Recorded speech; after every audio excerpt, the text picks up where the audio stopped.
Welcome to the very first episode of Capital Finesse.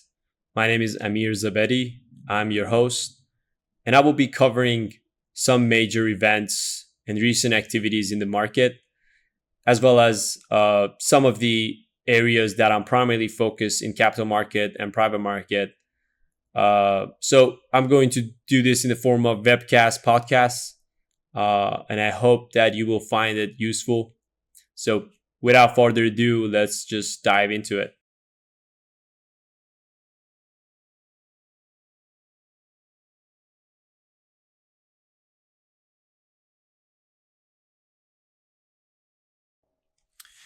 All right, let's kick it off with some of the headlines and topics that I found it very interesting and somewhat important to look at. And first, I found this article on Bloomberg. It's actually really fascinating, and I highly suggest for those that are really wanted to understand how the AI infrastructure works and really these data centers that growing rapidly, and some of these you know basically some of the countries are racing uh, of the expansion of data centers and the amount of consumption of electricity and energy that these data center needs are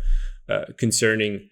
And there are a lot of uncertainty with this. So this article is basically kind of shaped from, it kind of shows from the beginning how these data centers are expanding, and basically they're not really environmental friendly, and they're based on what the hype is in overall demand. We're looking at kind of expecting this to be doubled by 2026, and potentially get up to like 9.1% of total electricity just in US by 2030. So it's this surge is very unusual, but at the same time it really needs in order to keep the AI sustained and be able to, I guess, build more ideal, I guess, create more ideal products out of AIs. And this surge strains global power grids basically, and particularly this article talk about Europe and Southeast Asia, where mostly like these tech giants like Microsoft, Google, and Amazon are heavily invested in renewable energy. But yeah, at the same time, they're facing grid congestion and kind of local pushback, meaning some of the governments are not okay, environmentalists are not really happy about that. So yeah, this was very interesting. I came across, and I found it more I guess more important to put it on the first subject to talk about. And definitely it needs attention in terms of energy. So this race of AI is not just about how can AI reshape our livelihood. It's a challenge with energy at the same time. So it's not all about chip makings or the products that will come out of AI models basically. Yeah, on the next one, I kind of wanted to go over this interesting news that yeah, that this one was actually another interesting topic that I was actually going over it. We saw a really massive sell-off um, on NVIDIA stock, and this becomes more obvious and clear how stock surge can really be not beneficial for engineers and employees. At the same time, it's actually not beneficial for the company, and at the same time, it's very beneficial for engineers and employees in the company.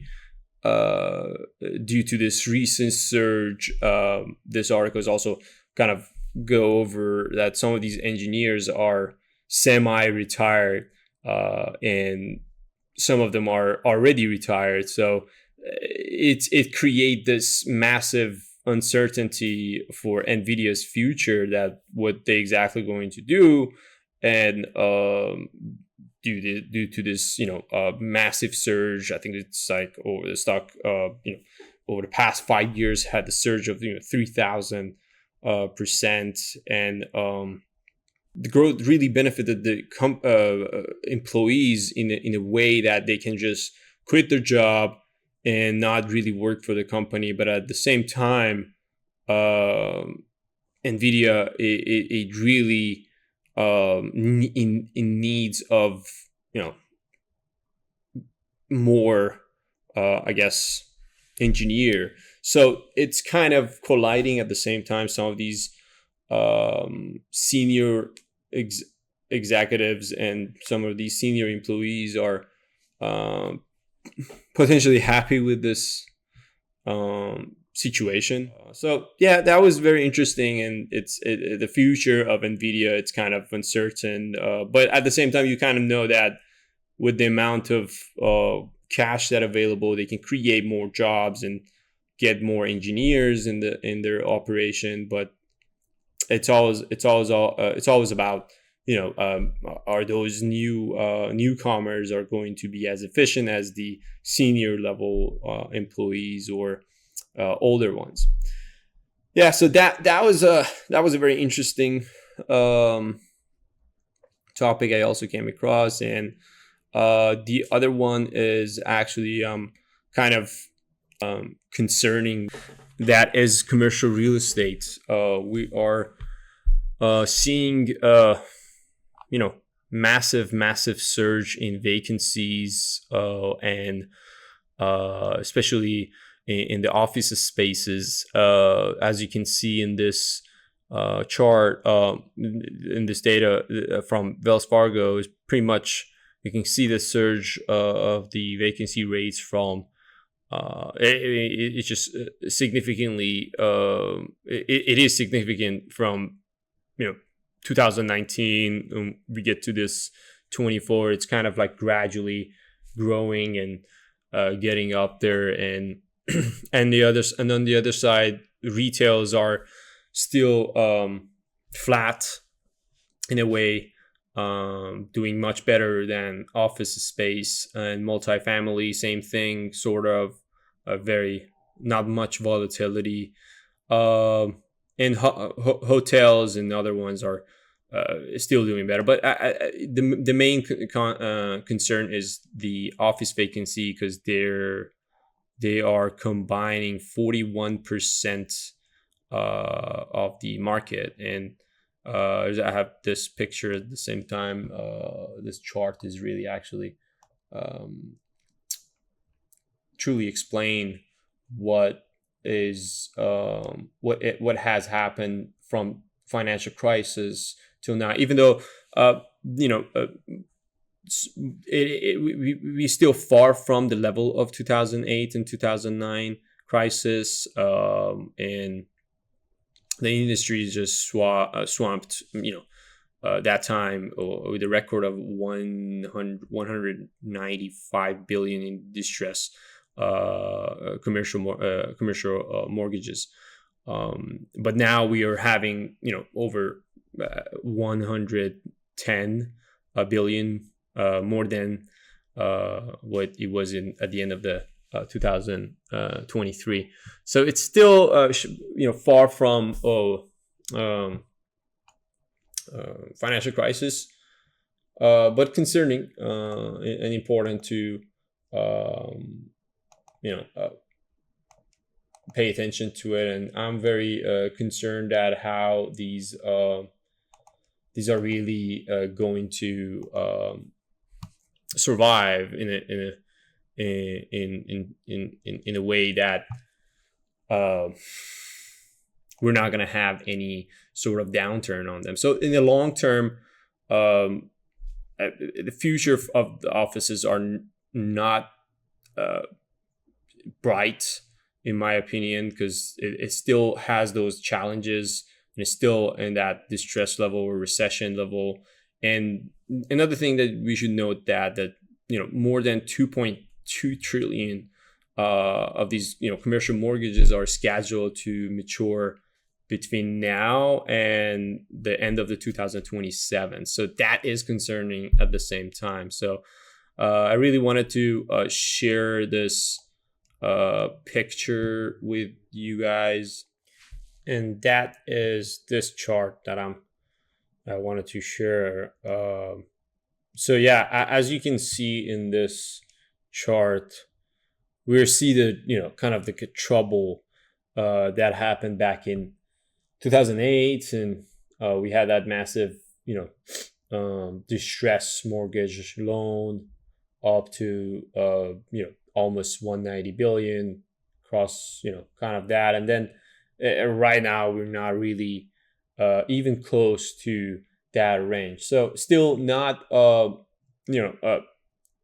concerning at that level, although inflation adjusted and all those aspects are important to know. Then things are definitely different now than what it was before, but office spaces are still not doing well.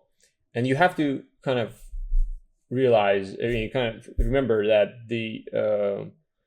we're talking about distressed mortgages on commercial real estate for today's money, and that is concerning. So yeah, this chart it really explains a lot. And next thing I want to talk about is we're going to go over the next topic, which is GameStop mania. We kind of fold this chapter in the past few weeks, and we had this sort of understanding how the company really trying to do, and after they completed their offering, which was really massive, and the company obviously needed to do that at the money offering, and the sell-off, it took their money. All these people that are massively bullish on the stock, they're still struggling because they don't really understand how exactly. I guess the retail, they really don't see it that way. That how exactly the offering works, and the selling pressure continues. And I'm not gonna really dive deep into value stuff, but this was something to point out. The GME kind of folded, and there's not a lot of short interest anymore, and there's just consolidation in this mania. But who knows? This stock has no value, in my opinion. It's just purely speculation, and this was the only part that they needed to lock in the profit, as retail should do when the stock is massively up. So it always has to be that way. But unfortunately, some people are not looking at that way. It's more of like a casino for them. So yeah, that was another one. And then next topic was the short report of Kerrisdale. It was very interesting and fascinating on these Bitcoin miners, where we saw, pretty much it explains that how this business model is not sustainable and is not profitable. They're not really making money off of the Bitcoin. It's more making money from their offering, common share offering, and lots of other things. And they're down more than on the yearly basis. They're down almost 40%. However, Bitcoin still higher than their company. So it's sort of a good topic that it pretty much everything pointed out on their short report, and it was an amazing short report. So the issue is also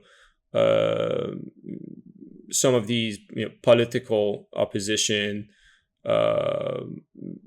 really threatening financial incentives and tax abatements, and especially this company faced regulatory scrutiny in Texas state. So this stuff really happening, and the company will just in my opinion, at the same time, it's not really sustainable. It doesn't have really a future, and Bitcoin miners are not really having a good time, in my opinion.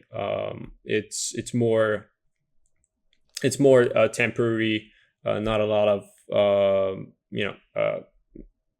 bigger picture for them.